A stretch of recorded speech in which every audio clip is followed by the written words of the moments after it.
Newsflash, your altcoin bags are wrecked and they keep getting wreckeder. And that's exactly why you might want to be paying attention right now, potentially even adding to some positions. If, of course, you don't think the crypto cycle top is already in and it's all over. Look, most investors are going to see this correction and run. They dial out, they sell at a massive loss, they go away, they never come back except to buy the next top. But smart money will see this as an opportunity because historically, this is the part of the cycle where fortunes are made when everyone's freaking out and fearful. So in this video, I'm going to break down 5 major catalysts, 5 major reasons why now could be the perfect time to start stacking altcoins again before the next altcoin run-up hits. With, of course, the major caveat, we need to make this very, very clear to everybody. Right now, macro is in a pretty crazy situation. Pretty good chance we're just in a growth scare kind of moment. But if we are indeed facing down a mega bear market, buying altcoins now will get you even more wrecked. So place your bets. Do you think this is a growth scare or do you think this is the beginning of a mega bear market? Okay, therein lies the dilemma. Investing when it feels scary and uncertain is usually when the biggest gains come. Many altcoins right now are down massively. If you liked these coins in December when it felt safe to invest in them because they were going up and everybody was excited, then why wouldn't you like them now? Also, we need to very simply acknowledge that most altcoins are still, at the time of recording this video, in an absolutely brutal downtrend. Most of them trading well below the 200-day EMAs, constantly being rejected the 20-day EMAs. That's not bullish. That's not bullish, okay? You can wait for a reversal in the 20-day EMAs or even the 200 if you're really feeling like you want some more security. But all this is either an opportunity or just the early stages of a massive bloodbath that will continue for many months to come with new depths of pain that you can't even imagine experiencing. April, I think, is the month when we see how macro really reacts to all this tariff stuff, and it's going to be very telling. So you don't need to rush. Please manage your risk. You wait for markets to show a little more strength, but you don't need to buy the next top, guys, okay? So let's talk about Bitcoin dominance. Bitcoin dominance breaking down for altcoins is usually something that signals the start of a rally, but Bitcoin dominance has jumped to 58.8%, the highest since early 2021, delaying the long-anticipated altcoin season. Many crypto traders expected capital to have rotated into altcoins by now, but it hasn't happened yet. BlackRock, GameStop, MicroStrategy, everyone just keeps buying Bitcoin. Even America's going to buy Bitcoin. However, history shows the best time to buy altcoins isn't when they're hitting new all-time highs, but when they're down and being ignored and when Bitcoin dominance is high before it starts falling. Several factors have kept Bitcoin very much at the front and center of the entire crypto conversation right now. Institutional accumulation continues to grow. Spot Bitcoin ETFs have drawn in massive capital and have seen inflows even during the big sell-off recently. While altcoins still lack similar access for now, and the flood of new tokens has diluted investor interest in altcoins. There's a new big layer one every week with a $1 billion valuation and billions of dollars of coins being locked. But despite these challenges, altcoin season has not been canceled. It's probably just delayed. Altcoins will have their moment in the sun. In previous cycles, Bitcoin dominance peaked before altcoins exploded. Now, if history repeats, or at least rhymes a little bit, the quiet period is your chance to accumulate before the market shifts back towards altcoin risk. On environments, we should say. The key to profiting from altcoin moves isn't chasing the big green candles, it's buying when no one else wants to, when no one else is paying attention, when all the tourists have packed up and gone home. By the way, if you want to achieve better trading goals, you want to have an exchange that's going to support you to do that, where you can long the markets when they're pumping, short the markets when they're dumping, because there's always money to be made trading the markets. BitUnix is a great place to do that. Look, I know some of you guys live in places where it's not so easy to access great exchanges. Well, guess what? BitUnix is a no KYC, no VPN, no BS exchange. All you have to do is click on the link down below and you can start trading. It's as simple as that. Right now, they're running a special promotion as well. You get $10 for free just on sign up. You get 20% deposit bonus. You put $1,000 in, you get $200 back. And of course, you can get $2,000 in trading bonuses if you start actually doing some good trading over there on BitUnix. They got all the top pairs over there. Whatever you want to trade, they got you covered. Link down below. Go check it out if, of course, you are a cryptocurrency trader. So let's talk about the Ethereum question. Okay, Ethereum has been getting crushed against Bitcoin to almost laughable degrees. The ETH BTC ratio plunged at the time of recording this video to around 0.0225. It's the lowest level since May 2020, right before the big run up. Interesting. Anyway, technically, things look pretty rough. ETH BTC has broken down from a bear flag pattern, signaling a potential further 6% decline in April. On top of that, ETH remains stuck below its key moving averages. The ETH charts look super cooked on the USD pairs. Risk-off sentiment in the market has investors favoring Bitcoin over Ethereum. There's been almost no inflows from ETF products into Ethereum over the last month. So why is this a buying opportunity potential for the altcoins? Well, the last time ETH BTC was this low, Ethereum and the broader altcoin market exploded in the following months. Ethereum skyrocketed from $200 to over $4,000 in the space of about 12 months, while altcoins like Solana went absolutely parabolic, Avalanche went insane, etc., etc., etc. Remember, Bitcoin dominance always skyrockets first in a bull market.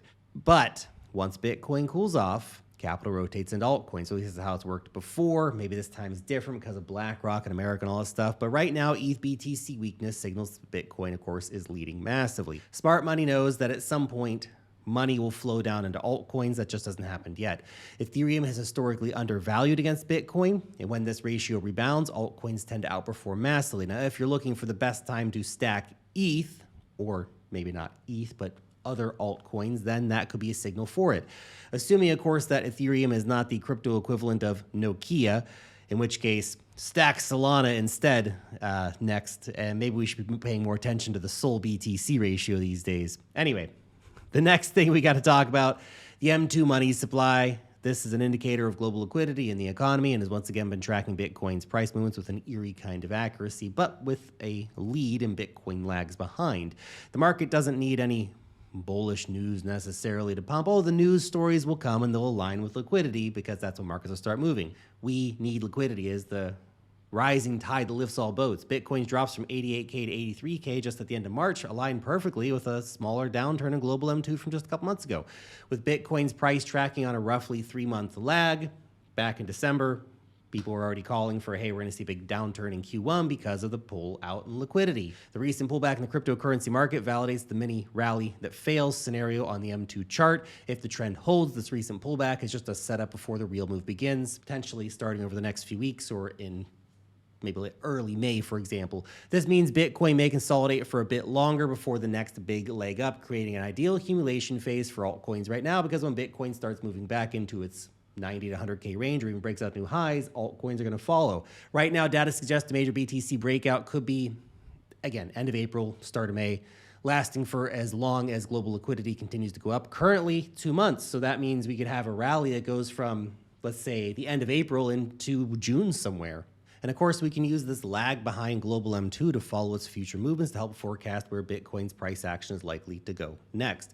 What's important here is the exact timing of the move isn't super important because it varies. Sometimes it's 2 months, sometimes it's 3 months, but the overall direction of the trend, crypto markets tend to follow. In fact, all markets tend to follow. Now, where global liquidity goes is where Bitcoin's price tends to go, okay? So if you believe that correlation will continue, and the odds highly favor that it will, then now's the time to position yourself before the big breakout comes. For years, of course, we have to talk about the next point. Crypto has been in a big battle with regulators, lawsuits, crackdowns. Uncertainty has kept a lot of institutional investors hesitant to put more money into the space. It's slowed down mainstream crypto adoption. In fact, there was a war on crypto by the previous SEC, but now the tide has turned. The Trump administration had a 60-day window for regulatory agencies to revise or repeal existing rules. That's exactly what they have done. The SEC has dropped its cases against Coinbase, Crypto.com, Gemini, Robinhood, Kraken, OpenSea, Uniswap, Ripple, Immutable, Yuga Labs, Tron, Consensus. Fuck, everybody was under attack. All the biggest players in the industry were under attack by the Biden regime. It's crazy. Now the FDIC has announced that banks no longer need prior approval for cryptocurrency activities, reversing years of super restrictive policies. We're seeing crypto IPOs being announced, like the Circle IPO. This means financial institutions now have more freedom to explore crypto-related services without the fear of backlash. It's finally time for mainstream adoption at a regulatory perspective. This is a massive shift from the previous administration. Instead of trying to literally kill crypto with Choke Point 2.0 and all the other wacko policies, regulators are now creating a framework that's trying to allow crypto to thrive, much like they let the internet thrive in the 90s. Regulatory clarity brings confidence to the market, attracts institutional money, and legitimizes crypto in the eyes of skeptical retail investors. And so the countdown then begins for the next phase, which is spot altcoin ETFs, baby. Let's go. Let's go. Altcoins like Litecoin, XRP, Solana, Cardano, Dogecoin, Polkadot, HBAR, and others are all lining up for potential altcoin ETF approvals by the SEC. The first two rumored to get them, XRP and Litecoin. Solana, third place right now. The SEC is reviewing multiple applications for most of these altcoins from companies like 21 Shares, Canary Capital, Grayscale, Fidelity.